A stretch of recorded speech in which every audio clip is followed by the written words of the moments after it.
কাসলি আর চাচা পার্কে নিজেদের খেলনা নিয়ে একসঙ্গে খেলছিল।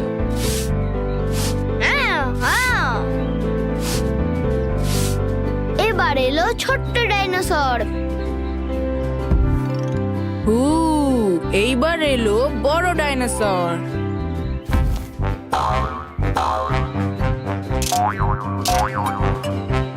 হঠাৎ একটা পিঁপড়ের দিকে চোখ গেল দুজনের। হ্যাঁ, একটু সাবধানে কাসলি, এখানে একটা পিঁপড়ে আছে। তখনই চুচু চিকা আর চিকুকে নিয়ে পার্কে এলো। ওকে ধরে ছুঁড়ে ফেলে দি। একটা ছোট্ট প্রাণী তো, আমাদের কিচ্ছু করতে পারবে না। তুমি ভুল বলছো কাসলি। পিঁপড়েটা ছোট হতে পারে, কিন্তু খুবই শক্তিশালী। হ্যাঁ কাসলি, এটা যদি কামড়ায় তুমি অসুবিধায় পড়ে যাবে।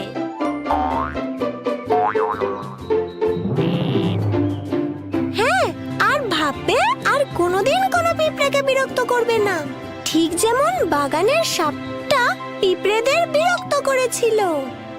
সাপ আর পিঁপড়েতে?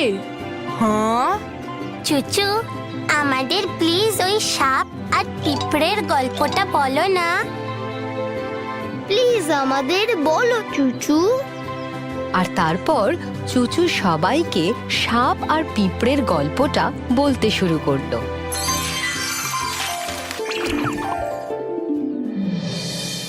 বহু বহু কাল আগে বাগানে একটা সাপ থাকতো। একটা গর্তের ভেতর ছিল তার বাড়ি। সেই গর্তের ভিতরেই সাপটা ঘুমোতো।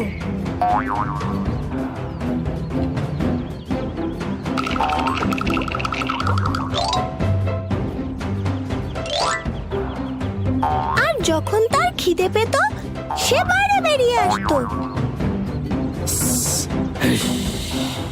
আমার খিদে পেয়েছে, আশা করি ভালো সুস্বাদু কিছু খাওয়ার জন্য পেয়ে যাব। অনেক পাখি থাকতো বাগানে। সাপটা আনন্দে তাদের ডিমগুলো খেয়ে নিত। সাপটা অনেককে গিলেও খেত। অনেক ছোট প্রাণী যারা বাগানে থাকতো, যেমন টিকটিকি, ইঁদুর, কাঠবিড়ালি আর ব্যাঙ। পালাও, সাপ এসেছে।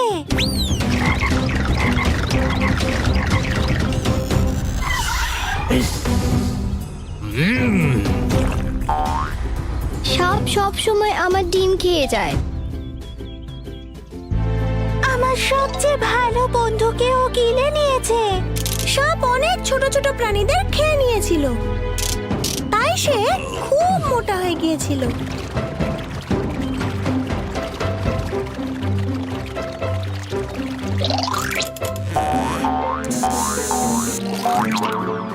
আরে না, আমি তো আমার গর্ত থেকে বেরোতেই পারছি না। আমাকে এবার অন্য একটা ঘর খুঁজতে হবে নিজের জন্য। আর তাই সাপটা নিজের জন্য আরেকটা ঘর খুঁজতে বেরোলো। শীঘ্রই সে একটা আপেল গাছের কাছে গেল, যার গায়ে ছিল একটা গর্ত।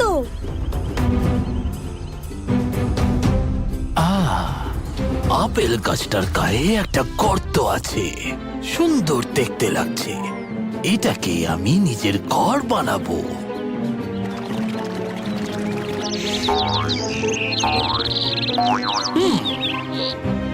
কিন্তু যে পাখি, ইঁদুর আর কাঠবিড়ালিগুলো এই গাছে থাকে, তারা খুব আওয়াজ করে। আমাকে ওদের সব কটাকে তাড়াতে হবে। তাই সাপটা সবাইকে ভয় দেখাতে শুরু করলো।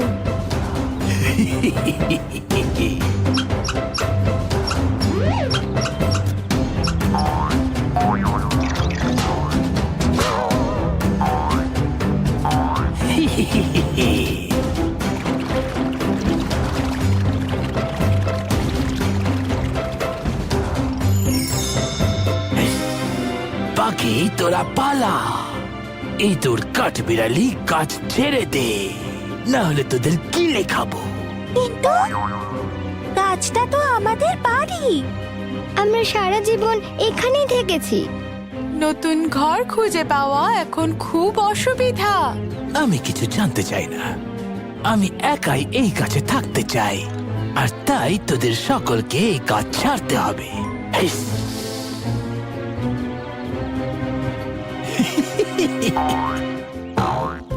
পাখি, ইঁদুর আর কাঠবিড়ালি খুবই মন খারাপ করে বসেছিল। এবার আমরা কি করব?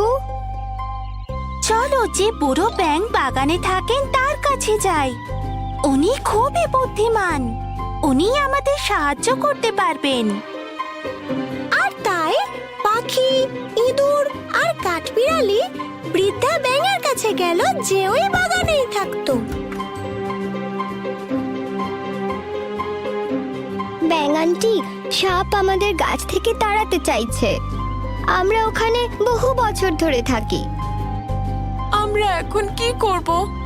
আমাদের কোথাও যাওয়ার জায়গা নেই। সাপটা সকলকে খুব বিরক্ত করছে বাচ্চারা। সময় এসেছে ওকে আমাদের বাগান থেকে বের করে দেওয়ার। কাছে এসো, কি করতে হবে বলে দিই তোমাদের। আর তখন সেই বুদ্ধিমতী ব্যাঙ পাখি, কাঠবিড়ালি আর ইঁদুরকে বললেন কি করতে হবে। এরপর একদিন পাখি, ইঁদুর আর কাঠবিড়ালি সাপটার কাছে গেল। সাপ দাদা, আমরা বিদায় জানাতে এসেছি। আমরা আপেল গাছ ছেড়ে চলে যাচ্ছি, আপনি একাই থাকুন এবার। হ্যাঁ, আমরা নিজেদের জন্য একটা সুন্দর আর আরামদায়ক বাড়ি খুঁজে পেয়েছি। এই গাছের থেকে ওটা অনেক ভালো। হ্যাঁ, আরামদায়ক নতুন বাড়ি। কোথায় সেই বাড়ি? পাখি, ইঁদুর আর কাঠবিড়ালি আঙুল দেখালো পিঁপড়েদের ঢিবির দিকে। আমরা ওই পিঁপড়ের জায়গায় যাচ্ছি। ওখানে আমরা আরামে থাকবো। এই পুরনো আপেল গাছের চেয়ে অনেক ভালো। তুমি ঠিক বলছো, ওই পিঁপড়ের পাহাড় বেশি ভালো গাছের চেয়ে। তাহলে আমি ওখানে আমার নতুন ঘর বাঁধবো, তোমরা এখানেই থাকো। আর সেই সাপ আপেল গাছ ছেড়ে বুকে ভর দিয়ে যেতে লাগলো পিঁপড়ের পাহাড়ের দিকে। যখন সাপটা পিঁপড়ের পাহাড়ে পৌঁছলো, সে জোরে হিসি শব্দ করলো আর সব পিঁপড়েদের বেরিয়ে আসতে বলল। বেরিয়ে আয় পিঁপড়ের দল, ছেড়ে দে এই পাহাড়টাকে। আমি এটাকে নিজের বাড়ি বানাবো।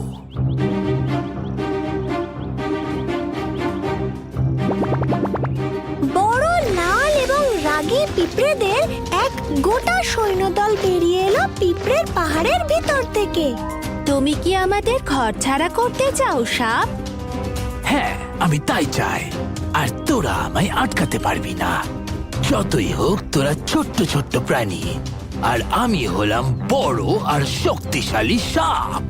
হিস, পালিয়ে যা, না হলে তোদের আমার লেজ দিয়ে ঝেঁটিয়ে বিদায় করব। সাপ ভেবেছিল ও বড় আর শক্তিশালী, আর পিঁপড়েরা ছোট ও দুর্বল। তাই সে নিজের লেজ দিয়ে ওদের বিদায় করতে লাগলো।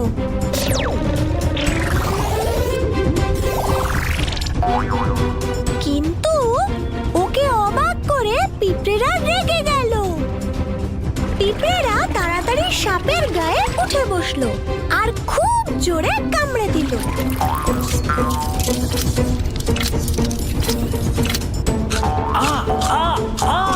আরে বাপরে! নাম নাম নাম নাম। একটাও ছোট প্রাণী নিজেদের ঘর ছাড়বে না সাপ দাদা, কিন্তু তুমি আমাদের বাগান ছাড়বে এই মুহূর্তে, আর কোনোদিনও যেন এখানে না দেখি। যদি ফিরে আসো, আবার আমরা কামড়ে শেষ করে দেব। সব ছোট প্রাণীরা তখন একজোট হলো আর ছুঁড়ে ফেলে দিল সাপটাকে বাগানের বাইরে। ওরে বাপরে বাপ!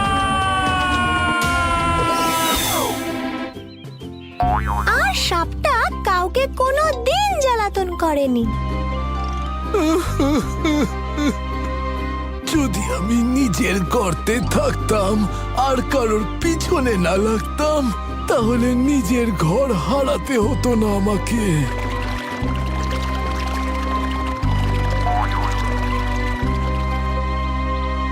পাখি, ইঁদুর আর কাঠবিড়ালি স্বস্তির নিঃশ্বাস নিল। তারা ব্যাঙটিকে সাহায্যের জন্য ধন্যবাদ জানালো। অনেক ধন্যবাদ ব্যাঙ আন্টি, আপনার বুদ্ধিতে কাজ হয়েছে। সাপটা আর আমাদের বাগানে নেই। আমরা সবাই এবার শান্তিতে থাকবো। শুনে খুব আনন্দ পেলাম বাচ্চারা। আমার মনে হয় সাপ তার যোগ্য শাস্তি পেয়েছে। যদি তুমি অন্যদের সাথে খারাপ ব্যবহার করো, তোমার সাথেও খারাপই হবে। বুঝলে কাসলি, তুমি যদি খারাপ করো কারোর সঙ্গে, তোমারও খারাপ হবেই, যেমন সাপটার হয়েছিল। আমি সাপটার মতন খারাপ নই। আমি ছোট পিঁপড়েকে কিছুই করব না। দুঃখিত ছোট পিঁপড়ে, আমি তোমার সাথে ভালো ব্যবহার করব।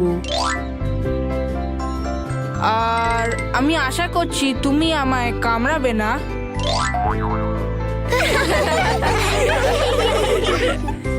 আর এভাবেই চুচুর গল্প কাসলিকে বুঝতে সাহায্য করলো যে কিভাবে ছোট্ট প্রাণীরাও খুব শক্তিশালী হয় আর সব সময় ভালো ব্যবহার করতে হয় তাদের সঙ্গে এবং অন্যান্যদের সঙ্গেও।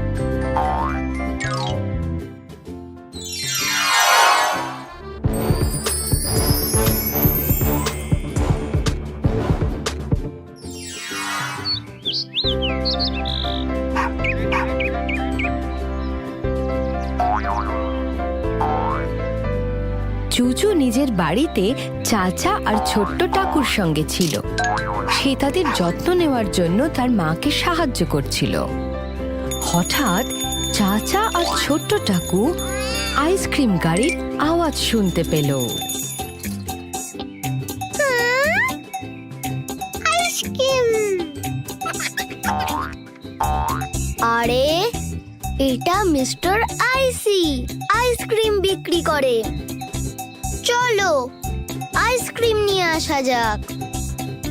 চাচা আর ছোট্ট টাকু বাড়ির বাইরে বেরোতে গেল। চুচু তখন তাদের আটকে দিল।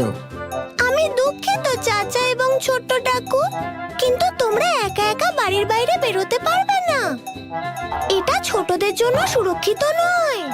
আমরা বিপদে পড়তে পারি। ঠিক যেমন ডলি নামক গাধা পড়েছিল যখন সে খামার থেকে পালিয়ে নেকড়ের সাথে দেখা করতে গিয়েছিল। ডলি গাধা, একটা নেকড়ে? হ্যাঁ, দাঁড়াও তোমাদের গল্পটা বলি।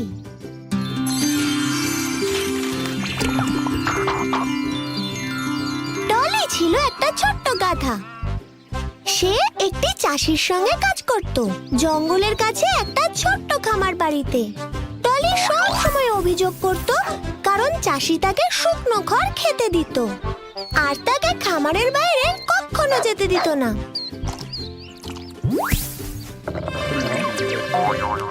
চাষি, তুমি আমাকে সব সময় শুকনো খড় খেতে দাও। তুমি কেন আমাকে জঙ্গলে যেতে দাও না? আমি মিষ্টি সবুজ ঘাস খেতে চাই যেগুলো ওখানে হয়েছে।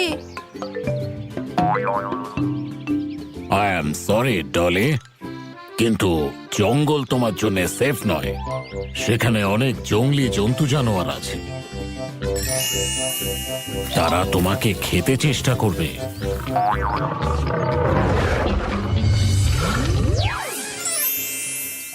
তুমি এই খামারে আমার আর ব্রুনোর সঙ্গে সুরক্ষিত আছো।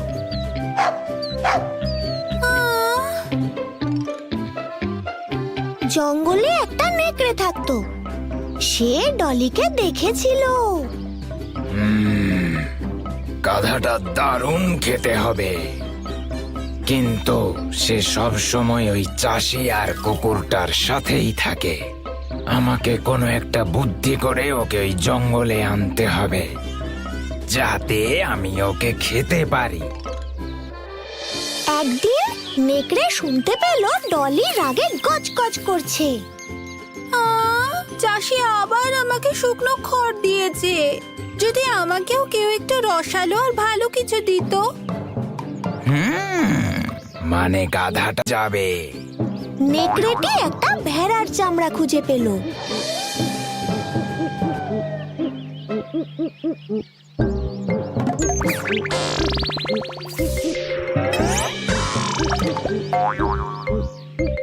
সে ওটা পড়ে ফেললো এবং এমন ভাবে ডাকলো যেন সে একটা ভেড়া। কি করছো গাধা? আমি ভেড়া, আমি জঙ্গলে থাকি। তুমি ওই শুকনো ওগুলো কি খাচ্ছ? ওগুলো কি খড়? হ্যাঁ ভেড়া, এটা খড় আর এটা খুব শুকনো। তুমি সত্যি খুব অসহায়। তোমার তো জঙ্গলে আসা উচিত। জঙ্গলে শুধু মিষ্টি আর রসালো ঘাস আছে। হ্যাঁ, মিষ্টি আর রসালো ঘাস। হ্যাঁ, নেকড়ের পরিকল্পনা সফল হলো এবং ডলি জঙ্গলের ঘাসের স্বপ্ন দেখতে লাগলো। যদি আমিও জঙ্গলে যেতে পারতাম, আমি সেই ঘাস খেতে পারতাম যেটা ভেড়া আমায় বলল।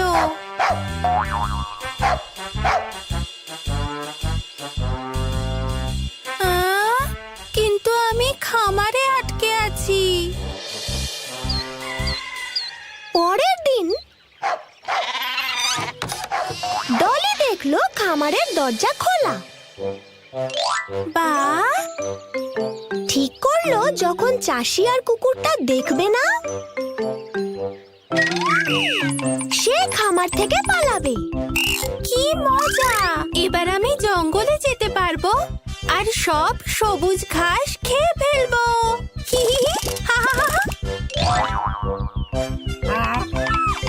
ডলি তাড়াতাড়ি জঙ্গলে দৌড়ে পালালো। সেখানে সে একটা ঘাসে ভরা পাহাড় খুঁজে পেল। এগুলো তো সেই ঘাস যার কথা ভেড়া বলেছিল। আমার যতটা ইচ্ছে করবে খেয়ে নেব।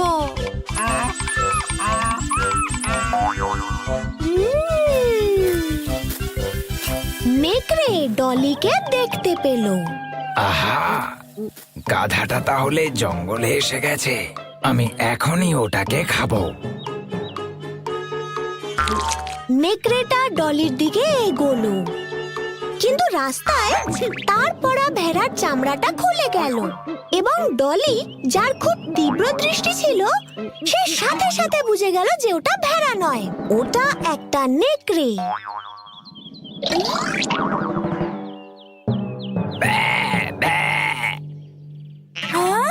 না, এটা তো ভেড়া নয়, এটা নেকড়ে।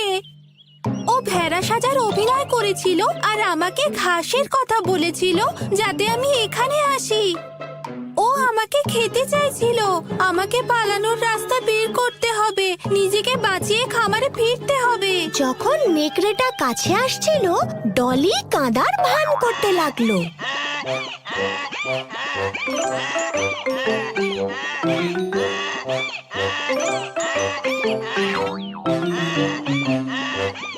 নেকড়েটা ডলিকে কাঁদতে দেখে চমকে গেল। তুমি কাঁদছো কেন গাধা?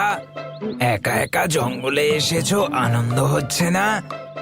আমি একাই আনন্দ করছিলাম, কিন্তু আমার পিছনের পায়ের খুঁড়ে একটা কাঁটা আটকে গেছে। কেউ যদি এটা আমায় বের করে দিত। চিন্তা করো না গাধা, তোমার খুঁড়ে আর বেশি কষ্ট হবে না, কারণ আমি তোমাকে এখনই খেয়ে ফেলবো। আর তুমি কি জানো, আমি কোনো ভেড়া নই, আমি একটা নেকড়ে। তাই তুমি খেয়ে ফেলবে আমাকে? আমি কিচ্ছু মনে করব না, কিন্তু তোমাকে আগে এই কাঁটাটা বের করে দিতে হবে। তুমি যখন খাবে তখন যদি কাঁটাটা আমার খুঁড়ে থাকে, ওটাতে তোমার গলা কেটে যাবে আর তোমার পেটে ফুটবে। কে? নেকড়ে রাজি হয়ে গেল। সে চায় না কাঁটাটা তার বিঁধে যাক বা কাঁটাটার জন্য কেটে যাক, তাই সে নিচু হয়ে কাঁটাটা বের করতে গেল। এখন দেখাও দেখে কোথায় কাঁটা আছে। ডলি জানে এটাই তার পালানোর একমাত্র সুযোগ, তাই সে নেকড়েটাকে খুব জোরে একটা লাথি মারলো। বিদায় বন্ধু।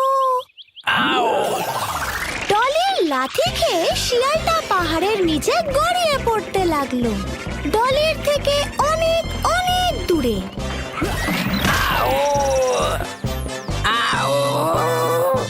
ডলি পালিয়ে খামারে ফিরে এলো, যেখানে চাষি তার জন্য অপেক্ষা করছিল।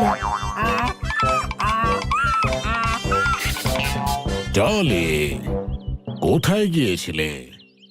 আমি চিন্তা করছিলাম। চাষি, আমি জঙ্গলে গেছিলাম, কিন্তু আমি আর কখনো কোনোদিন একা সেখানে যাব না। আমি তোমার সাথে এখানেই খামারেই থাকবো, আর কোনোদিন কোনো কিছু নিয়ে গজগজ করব না। হিহা হিহা। ডলি খামারেই থেকে গেল এবং সে চাষির সব কথা শুনতে লাগলো। চুচুর গল্পটা চাচা আর ছোট্ট ঠাকুর খুব ভালো লাগলো। গল্পটা খুব ভালো লাগলো চুচু। আর আমরা ডলি গাধার মতো নই, আমরা ঘর ছেড়ে একা একা কখনো কোথাও যাব না। খুব ভালো চাচা এবং ছোট্ট টাকু। চাচা আর ছোট্ট টাকু তাদের মায়ের জন্য অপেক্ষা করছিল। তারা শুধুমাত্র চুচু আর তার মায়ের সঙ্গেই বাইরে যাবে। তাদের মা খুব খুশি হলো বাচ্চারা ভালো হয়ে গেছে বলে। তখন তাদের মা তাদের 2টো স্কুপ করে আইসক্রিম কিনে দিল। ইয়ামি! দারুণ খেতে।